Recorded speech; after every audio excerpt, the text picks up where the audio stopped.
The Jake Asman Show will begin shortly. Thanks to all these great Patreon members who help support the show. Get your super chats ready. Jake will be here in just a moment.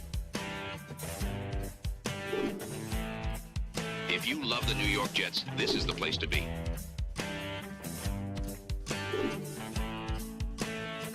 And now, the Jake Asman Show. Today, we're breaking down the state of the Jets franchise with someone who knows the Jets as well as anyone. Former Jets beat reporter Manish Mehta joins us. It's a football Friday. It's the Jake Asman Show. Let's hit it and get it started. I let the organization down, and I let the players down, and that burns me. It really does. This season's on me, and we're going to work our ass off to get this shit exactly where it needs to be.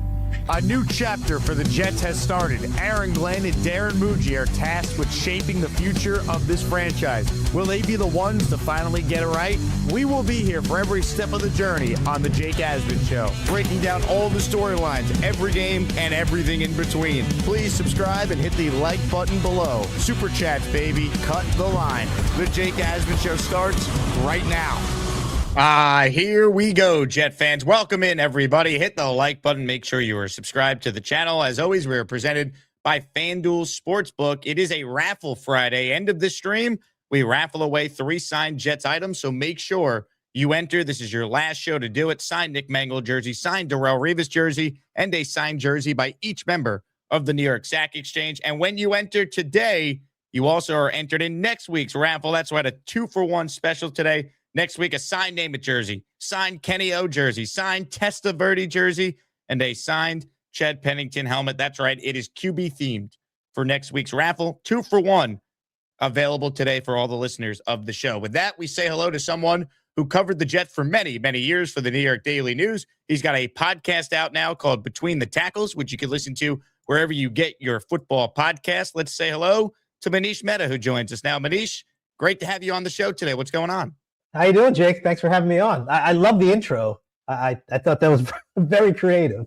I appreciate it. And shout out to my video guy, Gator McCluskey, who's kind of the guy behind the scenes who makes all that happen. You know, I wanted to start with this, right? You've obviously covered the team for a long time. You're not doing it on a day in, day out basis. At this point, you're covering the whole league. What has really stood out to you about the Jets since you last covered them? Your thoughts on just kind of how we got to where they are, coming off a 3-14 season, now going into an offseason where they have all these picks, but a lot of questions, of course, with the head coach and the general manager. And obviously the biggest question, of course, the Johnson brothers running the team. Yeah, that's a great question. And I would say that from a structural standpoint, not much has changed. Now the faces have changed, new head coach, new general manager. But I just think that the inner workings of the organization is really at the root of the issue. Now we can break down, did they hire the right head coach, the right general manager? Are they picking the right players? Ultimately, that makes a significant difference. But I think when things aren't properly aligned within the organization, you're always going to have issues. And I think that, it's not by coincidence that the Jets haven't made the playoffs in 15 years. Especially in this day and age, when you have 7 playoff teams in each conference, you would think you would luck into one season where you could make the postseason. But you're right. Everything stems from ownership with the Johnson brothers. But Jet fans don't want to hear that. They want to hear, hey, we've got a lot of picks. There's potential over the next 2 years to build the proper way. And I agree with them, frankly. They are positioned well on paper. Whether they can translate the assets they have on paper to tangible difference makers on the field obviously remains to be seen. That's the real question going forward. When you look at like Aaron Glenn in particular, I know, I heard you with Joe Beningo talk about the fact that you once went up against him in a pickup basketball game years ago when Glenn was a scout for the Jets. But what were your thoughts watching Glenn in year one? I was as critical of him as anyone out there in this fan base. Just your thoughts on Glenn and the biggest things he's going to have to improve on if he's going to have any chance of being here beyond this upcoming season. Well, look, I think the criticism is warranted without a doubt. And it's not simply because of their record. I think if you looked week to week at each game, you could see mistakes that he made. And I'm sure throughout the season, Jake, you pointed that out. And that's a fair, valid critique of him. A lot of coaches fall into this trap where they're coordinators, maybe even position coaches, and they get this opportunity, and in real game situations, they're not ready for some of the seemingly simplest things like clock management and time management. I always liken it back to Andy Reid. I grew up in Philadelphia, and there was a lot of criticism about Andy Reid's game management decisions, as there were Aaron Glenn's game management decisions in his first season. So when the games roll around in September, first and foremost, that has to change. That has to improve. He just made too many critical mistakes, and perhaps, again, because he hadn't been tasked with that in his previous positions. Either way, that has to be cleaned up first and foremost. And then just kind of going back to today, I think the way that he has rebuilt, I should say, his coaching staff is what he should have done last year. Hindsight's 2020. We all know that the staff wasn't particularly good. That's why the defensive coordinator was fired before the season was over. That's why the offensive coordinator was ultimately let go. And the guts of this staff has been turned over. I don't know, and I can't speak to why Aaron Glenn didn't take this approach of hiring more veteran guys on his staff last year as opposed to some of the younger guys that he brought in. But you can't go back in time. They were bad last year. We know they were bad last year. We know the staff wasn't particularly good. We know that Aaron Glenn didn't particularly coach well. That doesn't help the Jets right now. What helps them is, what do they do with this new staff moving forward with the players they're going to acquire in free agency and in the draft? So I thought that, at least on paper, he made some solid choices, adding Frank Reich as an offensive coordinator, Musgrave, who's been around the block as the quarterback's coach. Ultimately, that's not going to mean much if they don't hit on the right players this offseason, but they can't get players right now. Right now, all they can do is reassemble their staff. And I think that Glenn did a good job, again, on paper, getting quality, solid guys to perhaps help them improve. The bigger question, I'm sure we'll get into it, Jake, is improvement actually important and beneficial for the long-term health of this team? Because, as you know, you're not going to win unless you hit on the quarterback. And they're not going to hit on the quarterback, I don't think, in this offseason, regardless of whether they take a quarterback with their 16th pick, their second first-round pick, or in the second round. I don't think the long-term answer at quarterback is going to be solved until a year from now. So the question becomes, what if they are good, but too good to not be in position to land a potential franchise quarterback next year? What was the pick-up basketball game experience like with Aaron Glenn? It sounded like he strapped you up and locked you down like OG Anunoby would. Yeah, so I'll give the Cliff Notes version. So I was 11 months out of surgery after tearing my ACL. So I still had a bulky knee brace. I'm not like a professional athlete who can get back on the field in 8-9 months after a torn ACL. I was at 11 months, and I was to the point where I could play. And we're playing a pickup basketball game in Cortland when Rex, held a training camp in Cortland. It was a bunch of front office guys and women and scouts. And at that point, Mike Tanenbaum had hired Aaron Glenn to be, I don't remember his exact position, if it was like a low-level scout, or he may have actually been an intern in the front office. Regardless, he was kind of breaking back into football after doing things after he had retired outside of football. And they had Ari Nissim, who was the cap guy, the contract guy, guarding me. And Ari's a great guy. He ultimately became an agent. He represented players like Todd Gurley. But I took it as a personal affront. Again, no disrespect to Ari, but Ari Nissim couldn't guard me if I was 5 weeks out of ACL surgery. Let's put it that way. So I'm lighting up Ari. We played like 4 or 5 possessions. I'm just completely carving him up. I think I scored on the first 4 or 5 possessions. And then they make a switch. I'm playing against Tannenbaum's team. And Aaron Glenn is on Tannenbaum's team. And they put Aaron on me. And so Aaron and I are essentially the same height, about 5'9", 5'10", basically the same frame, buck 75, buck 85. And he is like in my grill for the rest of the game, like super intense. You'd think it's like Game 7 of the NBA Finals or like the Final Four.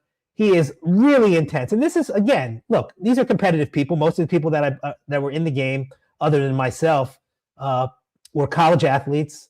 Most of them played college football. And so, yeah, there's a level of competitive fire there. But Aaron is just like completely zoned in. And, needless to say, I did not score the rest of the game. and we're kind of just like hanging out after the game, sitting down in between games because, play another game. And we're just kind of like shooting the shit. And I come up to Aaron, and because I didn't know him particularly well at that point, because he had just gotten hired. And I said, man, you're really, really intense. And, I'll never forget it. He kind of laughed. He looked at me and he's like, Manish, I play to win. And I'm like, okay, all right. Hey, he plays to win. The guy's a former NFL player. Who am I? I'm just a guy, played high school sports. And I'll never forget that because he was so intense. But in between games, after games, all the other times that we spoke, he was such a nice human being, such a welcoming guy. And I know that Jet fans, they look at how he dealt with reporters during the season and think, well, this guy's not a nice guy. He's kind of like a surly, arrogant vibe about him. And I looked at these, press conferences myself, and I was always amused because that's not the guy that I know. That's not the guy I've known for 15 years. He's nothing like that. He's actually. Why do you think he took that approach then, Manish? No, that's the $1 million question, and I don't know. Aaron hasn't told me that. I think the easy answer would be that his mentor's Bill Parcells, and maybe he's trying to mimic that. But what I would say for people that believe that is that he just worked for Dan Campbell, and Dan Campbell's as affable as you can get. I mean, that guy is so approachable, and yeah, he's a former football player himself. But he doesn't come across that way. I don't understand it. I think if you're a Jet fan, you can kind of liken that a little bit to how Eric Mangini was when he was the Jet head coach. He kind of mimicked what Bill Belichick was like publicly. And anyone who knows Eric Mangini personally would say he's not like that. And you can see more of that now through the years that Mangini has done media. Just a completely different personality. He told me about a month ago on radio, because I do a Sunday show with Mike Tanenbaum, and we had Eric on. And he said that's one of his bigger regrets, that he wasn't more himself in front of the team and media. Yeah, it's really strange. It's funny because Tanenbaum and Mangini are really good friends. And the day that Woody let Mangini go, Tanenbaum and Mangini drank a whole bottle of wine together. I don't know if it was at Mike's house or Eric's house. They were like neighbors, and they just went over and kind of just talked about what they had done together and what they had built with the Jets. They were, they're legitimately, I believe, still to this day, really, really close friends. And I've always believed, and first of all, I know for a fact that Mangini wasn't let go because they collapsed in Brett Favre's, season with the Jets and finished at 9-7 and out of the playoffs. That's not why he was let go. He was let go because he did not let Woody Johnson into the inner circle, which is odd to say because Woody's the owner of the team. You would think that if you put up barriers as a head coach to reporters or external people, that is one thing. But to not allow the owner to be inside what you're thinking and kind of keeping a barrier between you and the owner, I think that's Eric Mangini's biggest regret, because that's why he was let go. He was not let go because they fell apart after the 8-3 start that year. He was let go because Woody never felt like he was a part of the process. And in Woody's defense, if you're the one who's paying the checks to everybody and you are the owner of the team, you do want to feel as if you are part of the decision-making process. I mean, ultimately, you're not a football guy, so the head coach and GM are going to make those decisions. But he wanted to be in the inner circle. I think, frankly, that's a valid ask from any owner. And Mangini, for whatever reason, did not do that enough to Woody's liking, and that's why Woody let him go. I have believed, and I've said this before, I believed that if Eric Mangini did kind of, for lack of a better phrase, play that game with the owner and allow him in, he would have probably taken the Jets to the Super Bowl. Because if you remember, when Rex took over in 2009 and in 2010, primarily, those were Eric Mangini's players. Now, Rex and Tanenbaum supplemented that roster with guys that really made differences and guys that Rex knew in Bart Scott, Jim Leonard, guys like that. and then Tanenbaum added on with getting Cromartie, Santonio Holmes, LT. But the core of that team was a Mangini team. And I believed all along that if Mangini had stuck around for a few more years, that he would have taken the Jets to the Super Bowl and then perhaps even won a Super Bowl. Comments, questions, super chats. We'll cut the line. We're talking with Manish Mehta, covered the Jets, of course, for the New York Daily News for many years now as a podcast out between the tackles. So get your football fix from him. I want to acknowledge John, who became a channel member, Black Gypsy, who gifted a membership. And even before the show even started, our guy Frank P sent in a 10 spot of channel memberships. Hit it, Ray. Yeah, here we come, baby. Here we come. Here come the Jets, baby. I had to play a Rex drop with Manish on the show today. Of course. We talk more about the current state of affairs with the Jets. What's your favorite memory from covering the Rex Ryan years? Oh, man, I got a million memories. 2009 and 2010 specifically. I love the 2010 team. I know you're not supposed to say that as a reporter, and I probably did not say that back in 2010, but just looking back on it, I really thought that was a Super Bowl winning team. That's my favorite team ever as a fan. And the best day of my life is January 16th, 2011, when they won in Foxborough, of course. Yeah, that's the can't wait game, right? Yep. I just thought, and I remember that game because I had such a great view of the David Harris interception early in that game of Brady. I just thought that team was awesome. I mean, honestly, I know they're better teams in NFL history, obviously, teams that win the Super Bowl. But seeing up close that team prepare and just kind of you knew it was the right time because let's be honest, they did backdoor their way into the 2009 playoffs. Now they earned their way to the AFC Championship game, but 2010, the 11-5 team, they were loaded. It's the same incredible defense, anchored by Rivas and Cromartie and Bart Scott.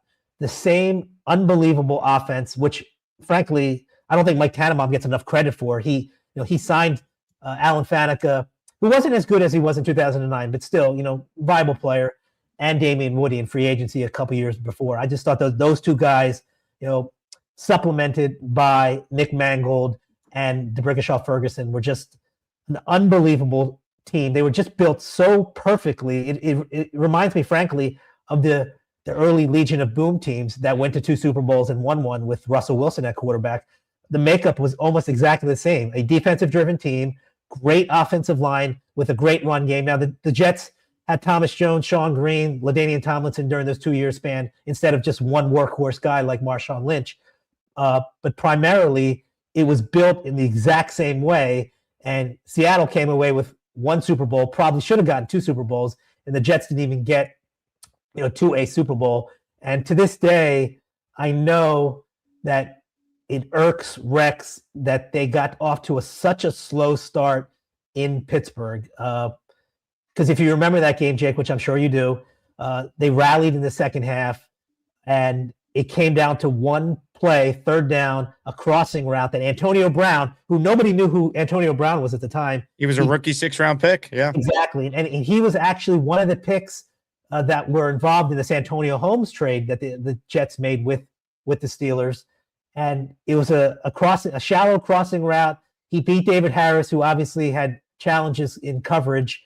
But if not for that play, I always believed, and I know, speaking to Rex, that he firmly believed that if they did not convert that third down play and the Jets did get the ball back, they would have driven for the game-winning drive and gone to the Super Bowl. Just an unbelievable team. I mean, like, honestly, that's what they did all year too. And I'll go to my grade to this day. I can't watch the full highlights from that game. It's too painful. But yeah, I mean, the Jet defense shut out Pittsburgh in the second half of that game. They were just down 24-3, I think it was, at halftime, and they got the ball. The way Sanchez and that offense was playing, they were going to go down the field and score. I will go to my grave believing that. No, and I completely agree with you. I just remember, unfortunately, early in that game, Sanchez had a strip sack, fumble. It was just such a good team, and I felt, honestly, in 2011 that they were going to the Super Bowl. They started off 8-5. What was interesting to me is, just talking to Brian Schottenheimer at the time and then in subsequent years, they wanted to give Sanchez more of a rope, because he had primarily been a caretaker in 2009 and 2010. And they really opened it up for Sanchez in 2011. And statistically, at least from a touchdown standpoint, I believe Sanchez had 30, maybe 31, 32 total touchdowns. I think he had a handful of rushing touchdowns to push it over 30, but he just could not eliminate the mistakes at inopportune times. And I think if you look at Sanchez's career after the Jets, that kind of followed him as well. They wanted him to grow and develop, and I thought they did a great job in 2009 and 2010, kind of easing him into it. And they had the luxury of doing that because the offensive line was so good and the defense was so good. And when they opened it up for Sanchez, I think he had a little bit of success, but ultimately, those final 3 weeks, they were 8-5, and then they completely collapsed. Ultimately, that was the end of the Rex Ryan era. I know that Rex coached, obviously, beyond that with the Jets, but in that current form, that team died essentially in those final 3 weeks of 2011, because I thought they were primed after getting to the back-to-back conference championships. I thought they were primed to go to the Super Bowl, and it didn't happen.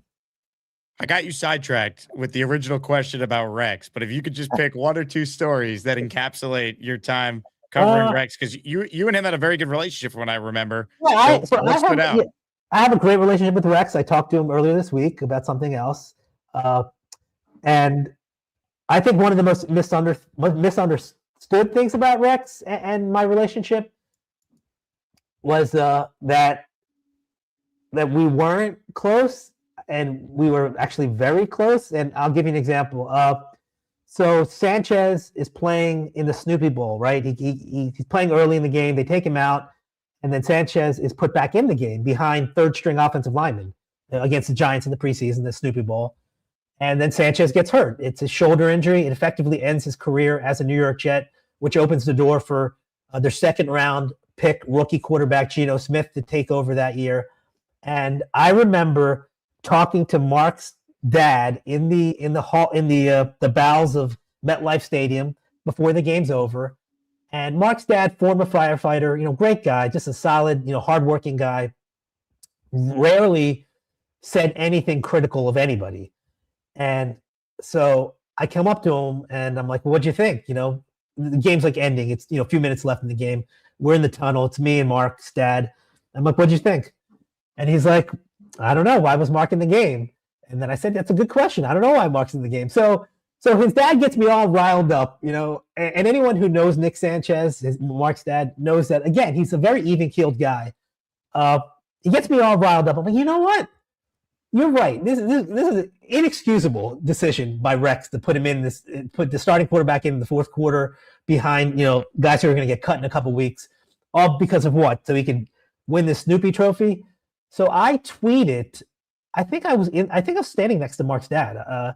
I tweeted that Rex should be fired for this decision, which is outrageous. I mean, obviously, given the benefit of a half hour, which was the time it took for me to talk to Rex in the press conference, talk to the players in the locker room, and then go back upstairs. So maybe an hour to go back upstairs in the press room to write my story.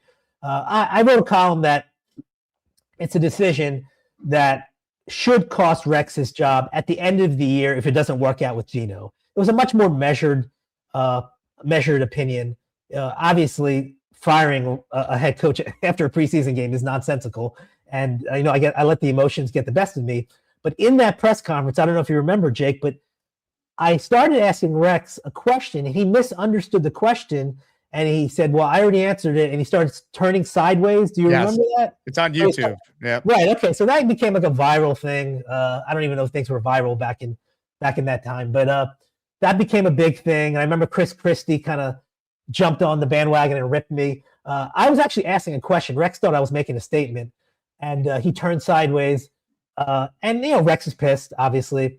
And then a couple days later, I'm at the airport it was the next day. I was going somewhere. I was at the Philadelphia airport, and Rex calls me, and he's like, we have a conversation, private conversation, right? And we kind of know where each of us is coming from. He tells me things that I'm not at liberty to share, so I didn't share it, and everything was fine. And again, that was like I think the high point of people thinking, well, I mean, Rex can't stand Manish. And like I said, Rex and I have had a great relationship for 15 years now. And to this day, I mean, that's one of those stories where, again, I couldn't really get into details about like what Rex and I talked about, but I had the understanding of where he was coming from. He certainly knew where I was coming from. But I love covering Rex. I mean, I honestly, like at the time, it's a pain in the butt. There's always something happening, whether it was Rex saying something, one of the guys, because the team took on his personality.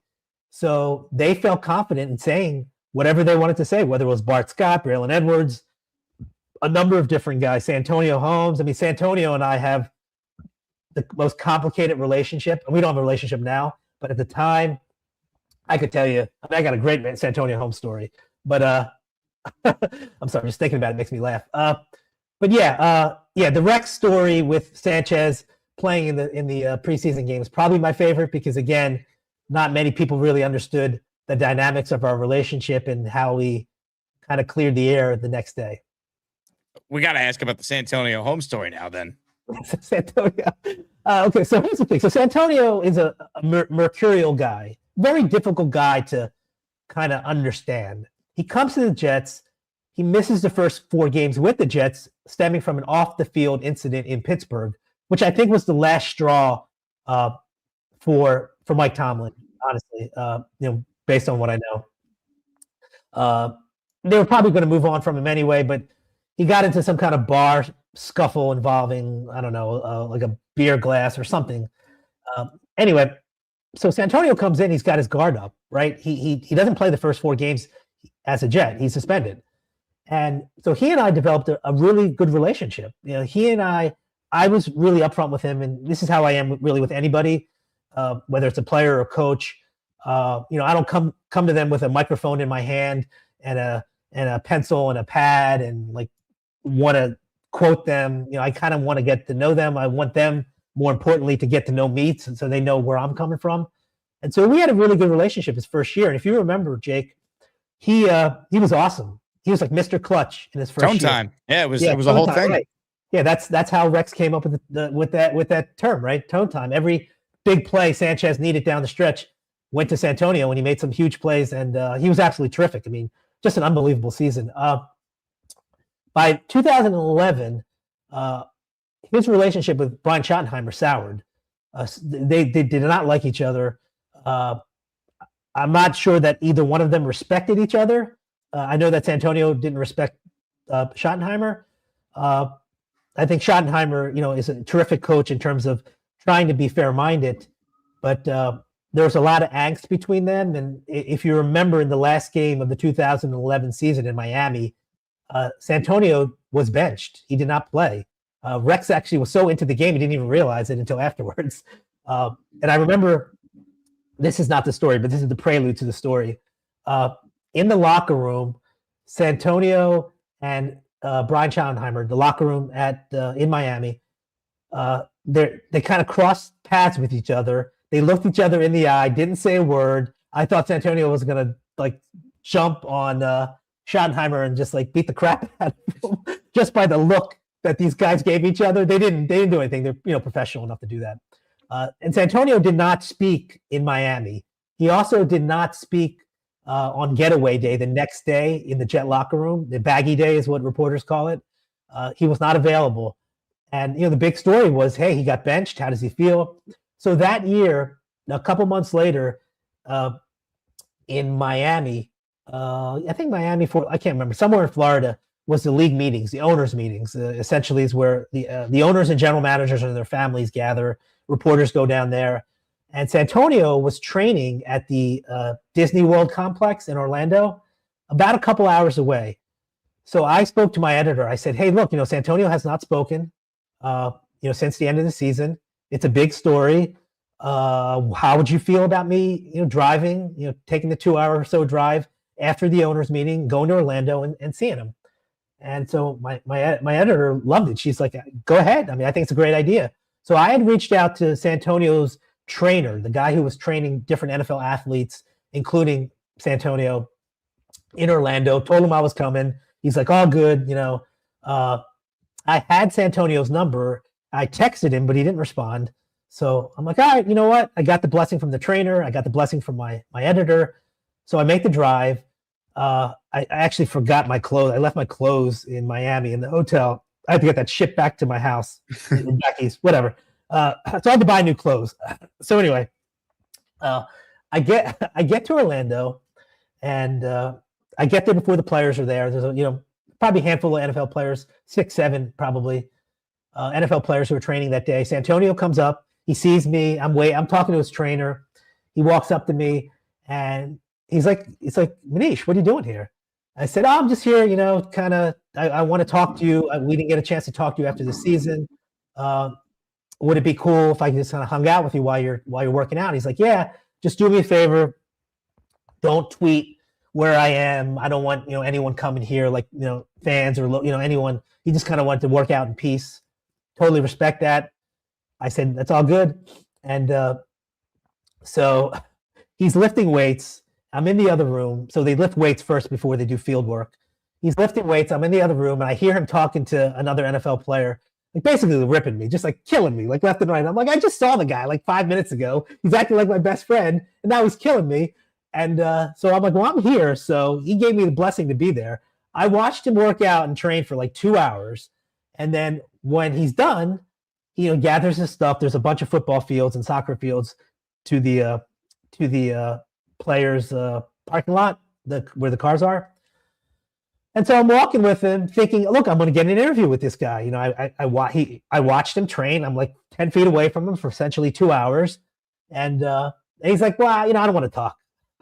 I'm like Antonio, I've just been here for 2 hours. You knew I wanted to talk to you. Like, I've been watching you work out for 2 hours. He's like, no, talk to Bruce, Bruce Spate, who had been the longtime public relations director for the Jets.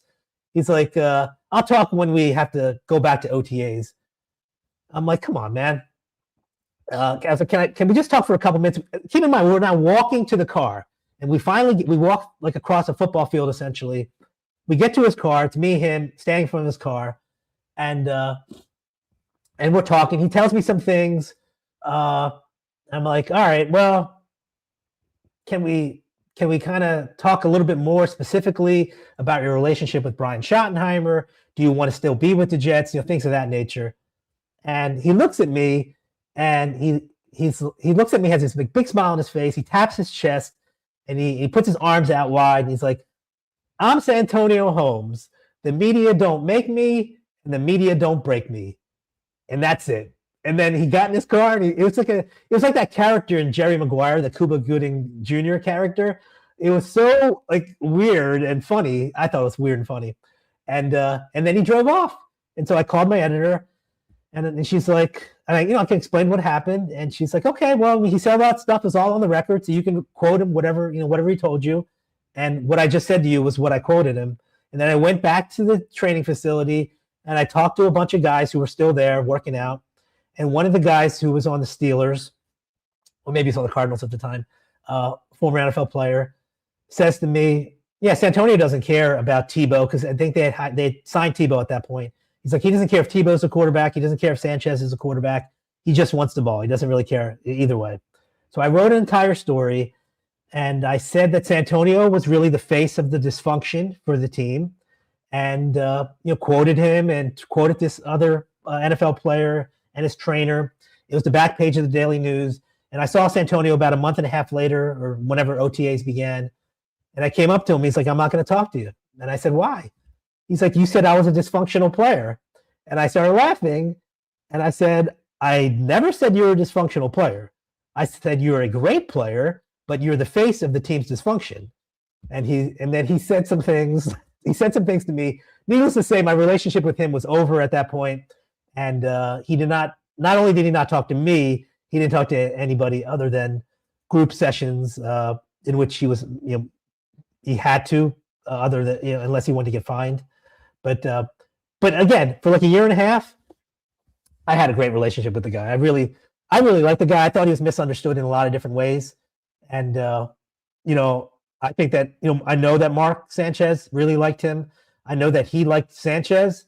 Now I can't say the same for Plaxico Burress and Sanchez, but Santonio Holmes to me, was one of the most interesting people I've ever been around. Now, he and I haven't spoken, obviously, in a very long time. He's doing a lot of good things in his life, but I just thought that, that year and a half covering him, 2 years covering him, was one of the more enjoyable ones because, again, he's such a fascinating guy and, not like anyone I've ever been around. And forget about sports. He's kind of unlike any person I've ever been around in my life. Manish Mehta is our guest. Eli bets in our raffle at the end of the show for the signed Sack Exchange jersey, signed Darrelle Revis helmet, and a signed Nick Mangold jersey. Same with Marine Jet Vet as well. Thank you to both of you for supporting the show. Manish, I want to talk more about the Jets ownership group. You obviously covered Woody. You covered Chris Johnson when Woody was the ambassador for the Trump administration in the UK. In your time covering the Jets, what are the biggest ownership issues that the Jets have to deal with? Jet fans, we are the ones who deal with it. In your opinion, and from your reporting, talking with people, why have the Johnson brothers been unable to consistently put together a good football team? I think ultimately it starts with relationships around the league. As odd as it may sound, even though Woody has owned the team for a generation, he does not have good relationships around the league, good connections with people. And I think that's evidenced by the fact that the Jets have brought in outside consultants for a number of different hires. They hired a consulting firm when they were looking for a general manager that ultimately landed John Idzik. They hired two consultants in Ron Wolf and Charlie Casserly when they hired Mike McCagnon and Todd Bowles. And then most recently, they hired an outside consultant, somebody that Woody obviously knows very well, in former Jets general manager Mike Tanenbaum, when bringing in Aaron Glenn. You only need to bring in consultants when you can't effectively bring in quality candidates yourself based on the relationships and connections that you have. And neither Woody Johnson nor Chris Johnson has those relationships. And I think it starts from that. Internally, the structure is completely flawed. Internally, Woody does not know much about football. Christopher Johnson does not know much about football. They have their top advisor, a man named Ira Axelrod, who's not technically employed by the New York Jets, having a lot of influence in big picture decisions in the organization. So just as a thumbnail sketch, Ira Axelrod was the former legal counsel for the Johnson Company, which is a private equity group. It's not Johnson & Johnson. I think some fans believe that Woody Johnson has some kind of connection to the Johnson & Johnson family. I mean, while he is a Johnson, his father wasn't even really involved in the Johnson & Johnson Company. So Woody's fortune, yes, from a trickle-down effect, comes from the Johnson & Johnson Company, but Woody has no affiliation. Christopher Johnson has no affiliation with the Johnson & Johnson Company. What they do own is the Johnson Company Corporation, which is a private equity firm in which Ira Axelrod was a longtime legal counsel. I think he has since been promoted to president. I don't remember exactly what his title is, but he is not an employee of the Jets. So if you go on any Jets literature and go on their website and look at their hierarchy, his name's not going to be mentioned anywhere in there, but he is the Johnson brothers' top advisor. He's also the person who controls the purse strings, the financial purse strings for coaches' contracts, for general manager contracts, any big money free agent signings, and even free agent signings who are relatively cheap. But if it's beyond the scope of the budget, it has to be cleared with Woody and Christopher Johnson, who clear it with Ira Axelrod. They trust him so much that he's got that kind of voice. I mean, Ira, for example, has been in on general manager interviews, and I've spoken to previous general manager candidates. Some who have said that Axelrod doesn't actually ask any questions; he just kind of sits there, which was odd to some people. And then some candidates who have told me that he actually participates and asks a question here and there, and some really odd questions that aren't typical for general manager interviews. But when you look at contracts, Aaron Glenn, I believe, has a 5-year deal that was negotiated by Ira Axelrod. The Jets have a separate cap guy, Nick Sabella, who deals with free agent players, but he does not deal with the general manager and the head coach contract. So Aaron Glenn's contract, Darren Muji's contract, that's all negotiated through Ira Axelrod. So he has a lot of pull, a lot of say. Now he's not going in and saying, "Hey, we need to draft this guy," or "We need to sign this guy." That's not his role. But he does have say in the big picture financial decisions, which is, I think, highly flawed. I'll give you an example. Darren Muji's predecessor, Joe Douglas, the Jets fired Mike Maccagnan after the draft. They essentially picked Joe Douglas because that is who Adam Gase wanted. Now, Christopher Johnson was in charge. Christopher Johnson had no idea who Joe Douglas was. That was an Adam Gase hire because Gase and Douglas worked together in Chicago. The initial offer that Douglas got from Ira was about $1.9 million a year in a multi-year deal. But I got to give Joe Douglas's agent, Jimmy Sexton, who represents a lot of coaches and players. He's actually Aaron Glenn's agent as well. Sexton was in a favorable position, and he leveraged that position to turn a initial offer of $1.9 million over several years to a $20 million guaranteed contract for Joe Douglas, making him one of the top 5 GMs, top 5 paid GMs at the time. And that was all a mistake by Ira Axelrod. He's the one who initially, signed off on it. He gets the blessing from the Johnsons, but by and large, the Johnsons lean on Ira for these types of decisions because he's much more well-versed in it, which makes sense. But the fact that he is involved to this degree is dysfunctional in my estimation, based on people that I've talked to who have worked for the Jets in high-level positions. The other element to this is their team president is Jaime Elhai. For the longest time, he was also, I believe, legal counsel for the Jets, dealing only essentially on the business side of the organization. Now, it's only been maybe about 5 years or so where Jaime has had more of a say in football matters. So he still has a role on the business side, but he also has a role on the football side, and that does include personnel, players.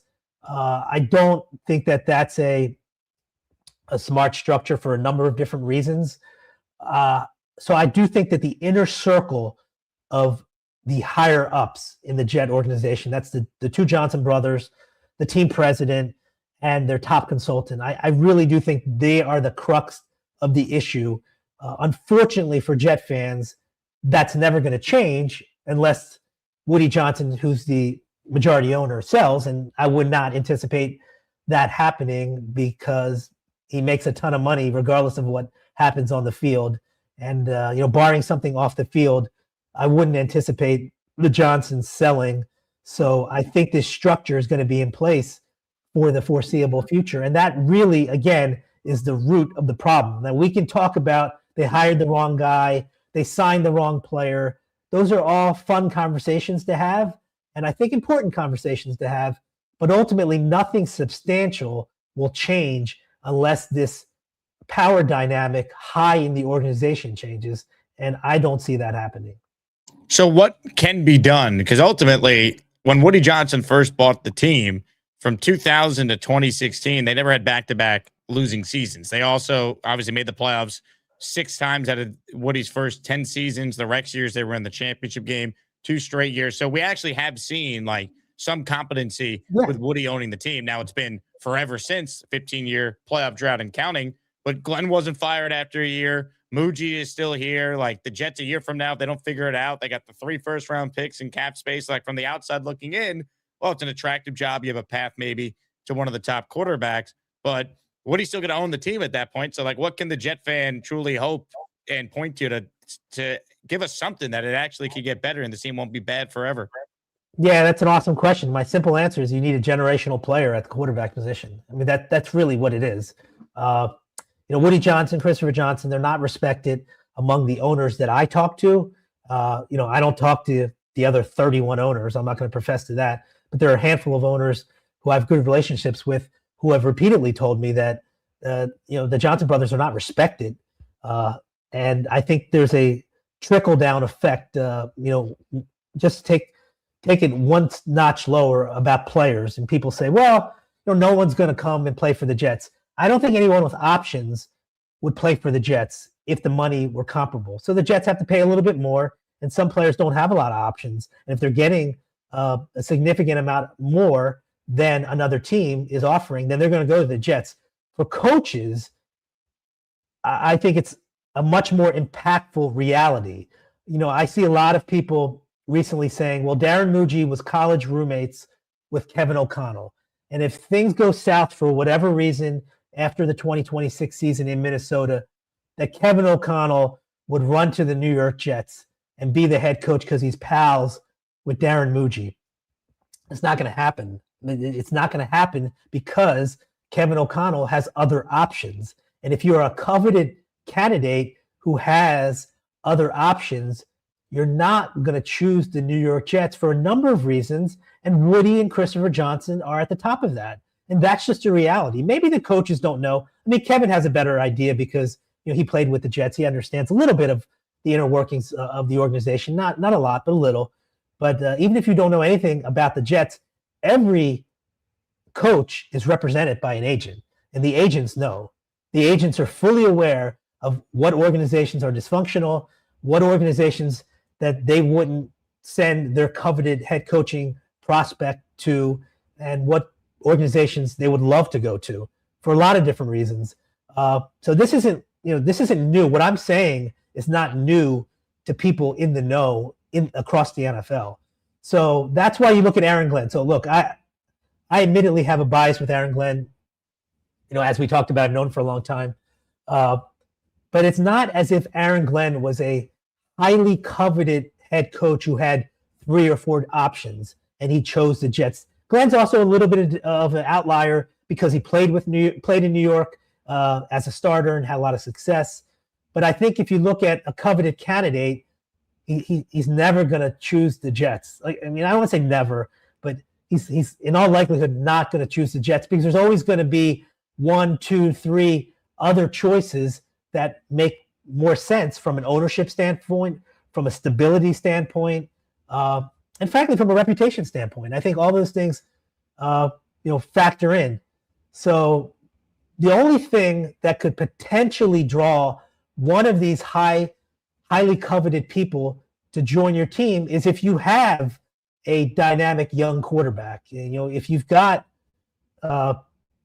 whoever, Justin Herbert. I mean, I know people want to trash on Justin Herbert, but if you have Justin Herbert, a few years ago, if the Bengals job was open, you would look towards Joe Burrow.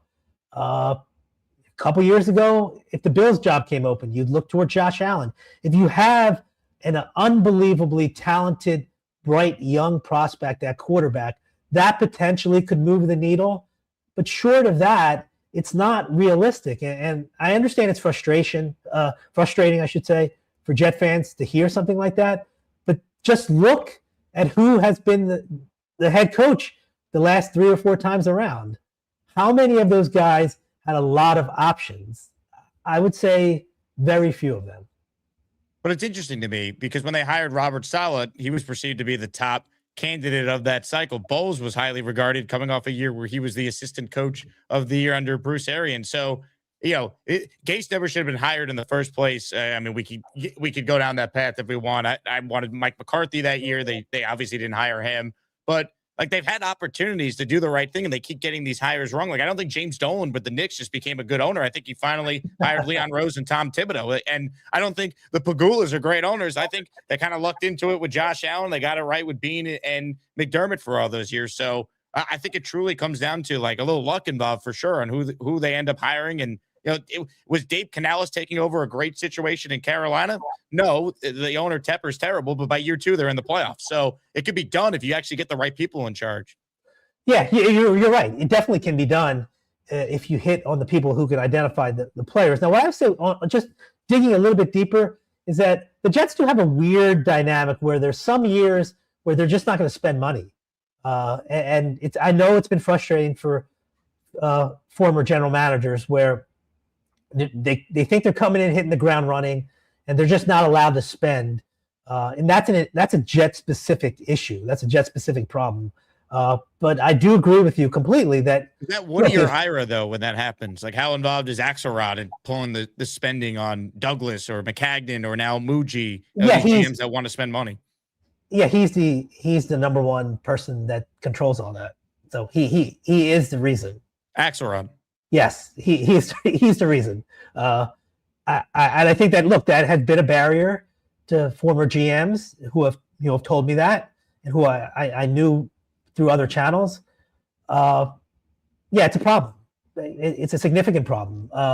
Now, can a great general manager who makes great draft picks overcome that? I think they can stem the tide to a certain degree. We haven't seen them overcome that in 15 years. I mean, the proof is in the pudding. But a general manager can only do so much. Now, the general manager doesn't have to worry about money when it comes to draft picks. So that's all on the general manager. That's all on Darren Muji right now. Now, he can make great decisions over the next 2 years and land 5, 6, 7 cornerstone pieces if he knows what he's doing and if he hits on these guys. That's all important. Ultimately, though, finances do play a part in whether a team is successful. How much are you willing to spend? Who are you willing to spend it on? If you just look at the two teams in the Super Bowl, the Patriots and the Seahawks were top 5 in free agent spending. There's this misnomer that if you're spending a lot in free agency, you're probably gonna, not get the dividends. You're probably gonna suck. Well, I can look back, less than 1 year ago, 2 of the top 5 teams that spent the most were in the Super Bowl, and one of them won it. So I do think that's a significant problem, and I have felt the angst and the frustration from Jets general managers through the years, saying that is a significant obstacle for them and a very frustrating challenge for them to overcome. Comments, questions, super chats. We'll cut the line. I want to acknowledge this one from JYB, $100. How about that? He is in the Asmaniac raffle for 20 entries with this. Let's go, JYB. He says, just want to celebrate the good wealth. Just got a promotion. Keep it up, Jake. JYB, congrats. To win another signed item to go with that promotion. Nick Mangold jersey giveaway. Rivas signed helmet. Sack Exchange signed jersey coming up at the end of today's show. We got Manish Mehta with us here. Covered the Jets for years for the New York Daily News. If you have a question, write it in. Shout out to Anthony Logerato in the house, gifting a 5 spot to the community. Same with J-Boy, who's in the raffle for 1. Everardo wants to know, Manish, what is in your fridge? He's dying to know what you have in the fridge behind you there. I have probably 70% of that fridge is devoted to my 15-month-old son. So not only is it his house now, he's taken over the house, but he's taken over the fridge. Now, what I will say is that there are a lot of protein shakes in there. I don't want to give a plug to any particular company, but that kind of helps sustain me. But by and large, most of the stuff in there is devoted to like a 25-pound little baby boy. Love it. Let me ask you about Joe Douglas and Sam Darnold, because you were a big Sam Darnold fan, supporter. You got a lot of backlash, I remember at the time, for talking about how good Sam Darnold was going to be, and I think you were trolling Pats fans by ranking him ahead of Tom Brady one year. As far as Darnold now, him winning the Super Bowl, when you think back to his time with the Jets, where do you assign the most blame? Who do you assign the most blame to? Why it didn't work with a guy who was the right pick, as we've learned, but ultimately was, I believe, failed by the organization? Yeah, I agree with you. I think there are a lot of culprits. In the early part of his career, you can definitely point to coaching as the primary reason. I thought, as you know, Jake, watching Darnold in his rookie year, that last month, December, he showed so much promise, and he played awesome. I remember one game against Aaron Rodgers, actually. Yep. It went to overtime against the Packers. Brilliant performance. And what I thought made Sam so dynamic was his ability to make plays out of the pocket. He'd scramble out of the pocket. Many times he would go to his left out of the pocket, just make some great off-schedule plays, off-platform plays, things that you saw at USC as well. And then there's a coaching change. And when you get to year 2, Adam Gase really wanted to make him more of a pocket passer in the same vein as Peyton Manning, because that's where Gase's primary success as a coach came with. Right, when he got Peyton his coffee, of course. Right. Yeah, well, I mean, because that style of offense, right? Yeah. I mean, he wanted Peyton. He wanted Sam to play like Peyton. What I thought was unfortunate was that some of the great things that we saw in the final few weeks of his rookie season were essentially scrapped. They tried to coach some things out of him and make him more of a true pocket passer. When, look, his athleticism, even now at age 28, is an asset. And he made a great run in the Super Bowl, a big run in the Super Bowl. And when he was 21 years old, 22 years old, he obviously had that athleticism as well. I thought they put him in a box, and that was a significant mistake. When they fired Maccagnan and hired Douglas, this is where they perhaps made their biggest mistake, because there's a story that came out, circulating at the time, that Douglas promised Sam Darnold's parents that he was going to do everything he could to help Sam and to protect Sam. Well, Joe Douglas did not do that. The only thing he did on the offensive line was lure Ryan Khalil out of retirement, if you remember that. And if you remember Khalil's season, it was a complete disaster. The Jets actually had to fabricate an injury to put him on season-ending IR. I think they made up some knee injury. Maybe he had like a knee scratch or like a light knee sprain, something very insignificant. But I know that Ryan Khalil had checked out, and that was supposed to be the big offensive line help that Douglas was going to give Darnold. It wasn't enough. Well, Manish, the real problem with all that was Maccagnan got fired after he spent all the free agent money and made all the draft picks in 2019. So Douglas didn't take over till June of that year. It wasn't his team. Right. That was, again, a dysfunctional move by Christopher Johnson. At that point, yes. Woody was in the UK as the ambassador for the Trump administration. That was a Christopher Johnson decision. Again, a highly What happened there, decision. Though? Because what I don't understand is, obviously Chris and Maccagnan were working hand in hand in hiring Gase in the first place. So why would Maccagnan essentially here hire a guy who he wasn't going to be able to work well with, that stuck the knife in his back? He won the power struggle and then was able to get the Jets to hire Douglas after that. Yeah, I mean, the search process went like this. Mike Maccagnan wanted to hire Matt Rule, who was coming from college. The problem with Matt Rule is that Matt Rule wanted to hire Sean Ryan to be his offensive coordinator. Ryan had worked with Rule with the Giants years earlier, and at the time, Ryan was an assistant with the Houston Texans.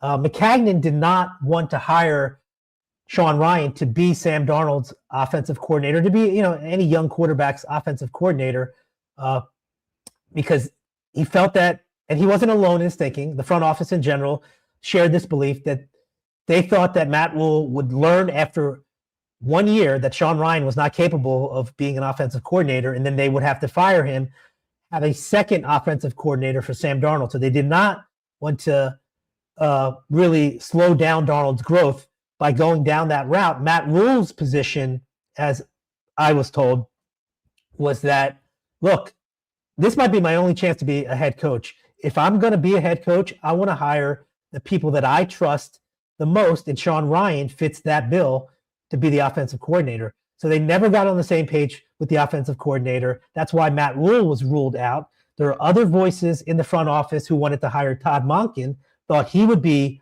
the best choice to develop Darnold. But Christopher Johnson initially fell in love with Cliff Kingsbury, and Kingsbury honestly used the Jets to get a better deal with the Arizona Cardinals, so much so that he actually flew to New Jersey to keep up appearances and make the Jets think that they actually had a chance, when in reality he always was going to go to the Cardinals. So when that went aside, Peyton Manning had close relationships with someone in the front office of the Jets, made it abundantly clear that he would not hire Adam Gase. So this is a story that's been out there for a very long time, which has never been true. Peyton Manning did not think that Adam Gase should have been a head coach after being fired by the Dolphins a few weeks earlier. He thought that Gase would have been better served being an offensive coordinator, kind of, resetting, learning from some of the things that didn't work well in Miami, and then getting potentially a head coaching opportunity in a year or two. Now, what Peyton Manning told the Jets initially, privately, was if you want to hire offensive coordinator, I would hire Adam Gase in a second, which in retrospect, that wasn't good advice either because Gase wasn't a good offensive coordinator for Sam Darnold. But that was Peyton Manning's true beliefs. But when this is all during the vetting process in the front office, but when Peyton Manning spoke to Mike Maccagnan and Christopher Johnson, he's not going to throw his friend under the bus to the owner, the acting owner at the time. He did give Christopher Johnson all of Gase's good qualities, and that was enough for the Jets to hire Adam Gase. Now, I think Mike Maccagnan made a critical mistake by signing off on this. He knew exactly what he was getting in Adam Gase. The Jets had done so much intel on Gase, and I can tell you this because I know who the Jets talked to in Miami and in other places about who Gase was, what he was all about. Maccagnan knew all of that, but he deferred to Christopher Johnson, and he frankly should have taken a harder line stance and said, I can't work with this guy. I won't be able to work with this guy. And this is the information that we have that will lead you to realize that this is not the right hire. But Maccagnan did not do that. He did not throw his support behind Todd Monken because essentially this is what it came down to. It came down to Todd Monken. It came down to Adam Gase. Maccagnan made honestly a career-altering mistake by signing off on Gase when he knew exactly what Gase was about. And then when things went south, and I can tell you this from firsthand knowledge, I have no problem saying this now. During the draft, there were rumors that Maccagnan was potentially going to be let go. He was somehow in the hot seat. I just thought that was so weird. For all the reasons that you'd mentioned, Jake, earlier, you let the guy run free agency. We're in the middle of the draft. He's picking players. Why in the world will you fire the general manager after allowing him to do that? So I reached out to Christopher Johnson, and he told me explicitly that those rumors were not true, that he believed that Gase and Maccagnan had a great working relationship, and he said, frankly, in so many words, it was BS. So I asked Christopher at the time, okay, well, I'm going to go with that. Is that okay? Can I report this? And he said, yeah, it's not true. So I believe I said that it was 200%. I don't remember the exact phrasing, but I remember saying something about it being 200% inaccurate that Maccagnan was going to get fired. And then a week later, Maccagnan got fired. So, I reached out to Chris. I called him, I texted him, and, I got crickets. He did not respond. And then there was a teleconference, like a phone press conference explaining, the decision, and everything that Chris Johnson said in that press conference was completely opposite of what he told me privately, a week or so earlier. I just thought it was like just the height of dysfunction. Either Johnson was being disingenuous with me at the time, or he was so in over his head and dysfunctional that he really had no idea what was going on. I know how the rumor started. I won't share how that started, but I just thought that, if an owner is that clueless or that disingenuous, either way it looks terrible. This franchise is in really big trouble. And ultimately, look, it was a career-altering mistake by Maccagnan. Adam Gase is the type of person who is very passive-aggressive. He's not going to explicitly go into the owner's office and say, I can't work with the guy, but he will talk around it, and he will encourage it passive aggressively. I don't want to go down. We can go down an Adam Gase rabbit hole, but I got a good Adam Gase story. He did not want to sign Le'Veon Bell in free agency. So I'm in Indianapolis at the combine, and I get a call from Adam, and he asked me, he's like, hey, it would really help me out, because he knew at that point Maccagnan wanted to sign Le'Veon Bell. And I believe Jaime at the time also wanted to sign Le'Veon Bell as well, but Gase did not want to sign Le'Veon Bell. So he did not explicitly tell that to Maccagnan. What he wanted to do was for me to write a column saying that the Jets should not sign Le'Veon Bell for whatever the reasons that Adam outlined.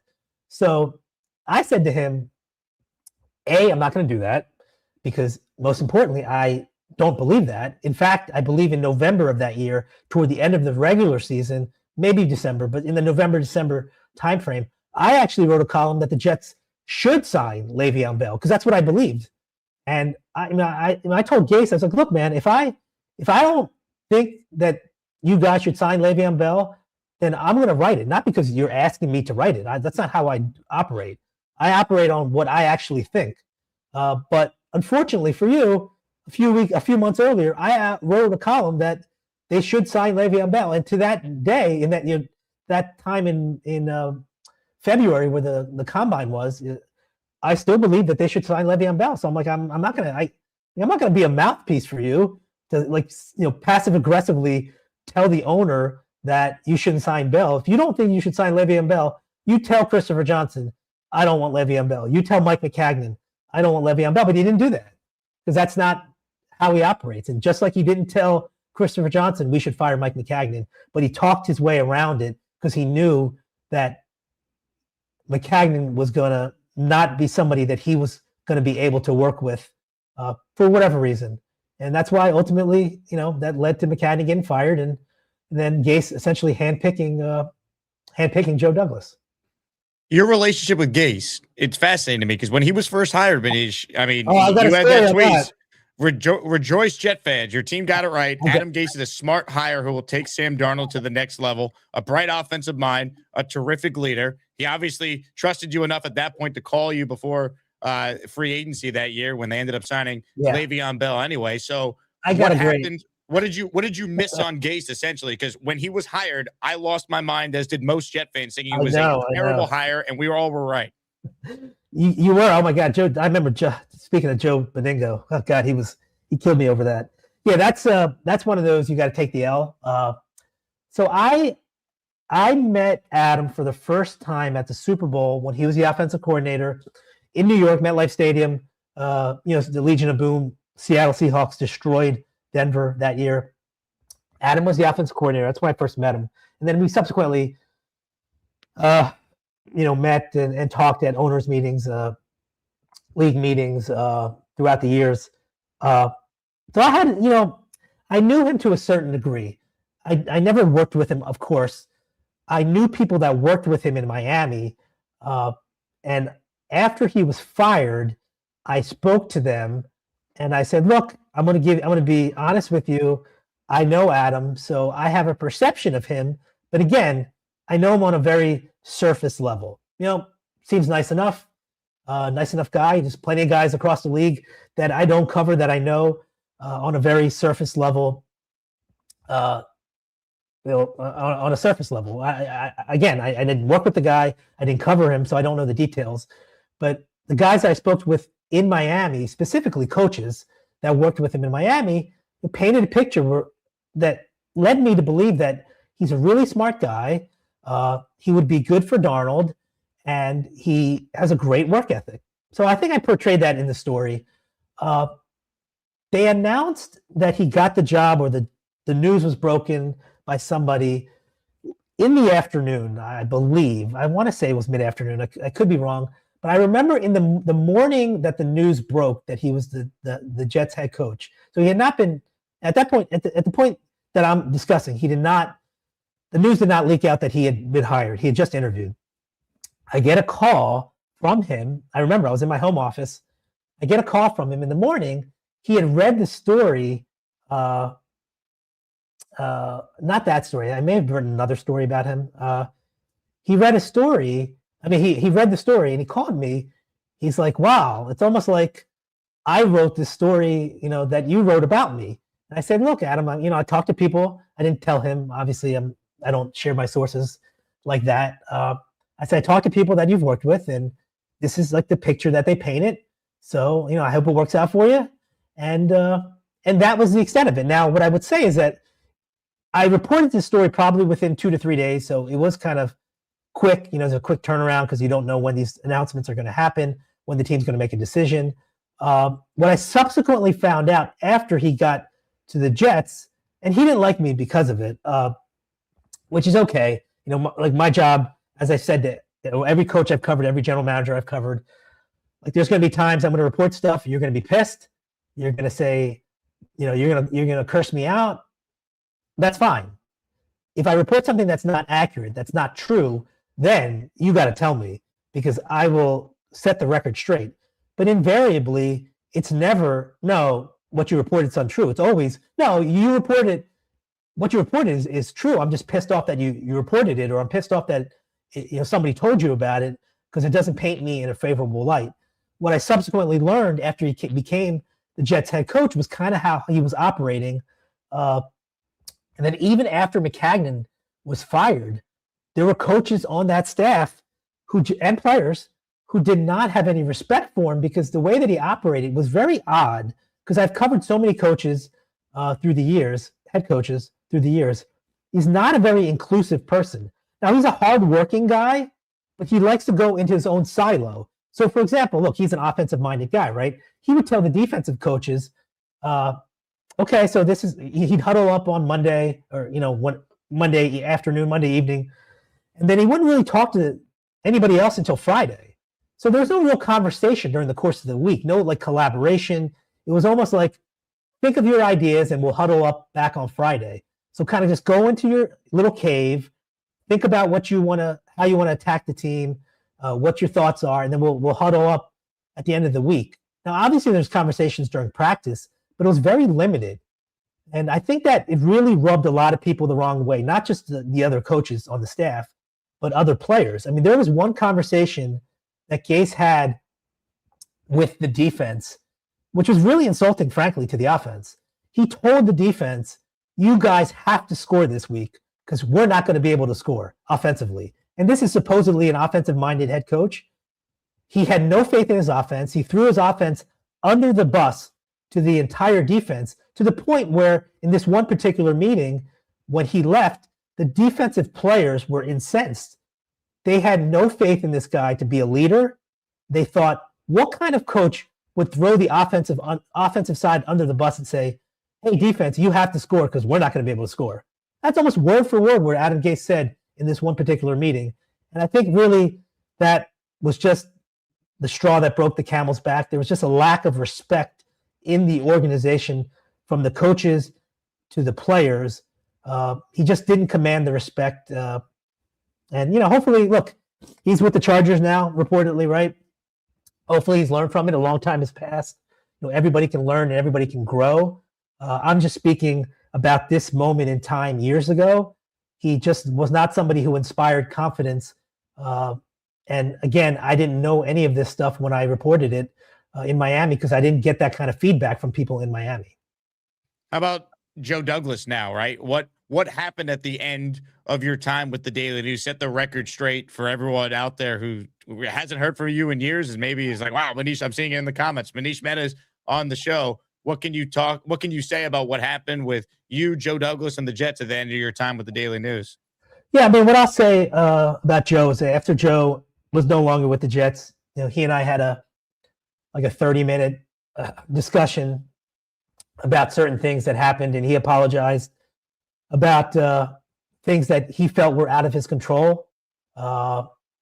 It's unfortunate. I thought that, when things that are there that are untrue, that involve you should probably, just be a good human being and say, this is completely fabricated.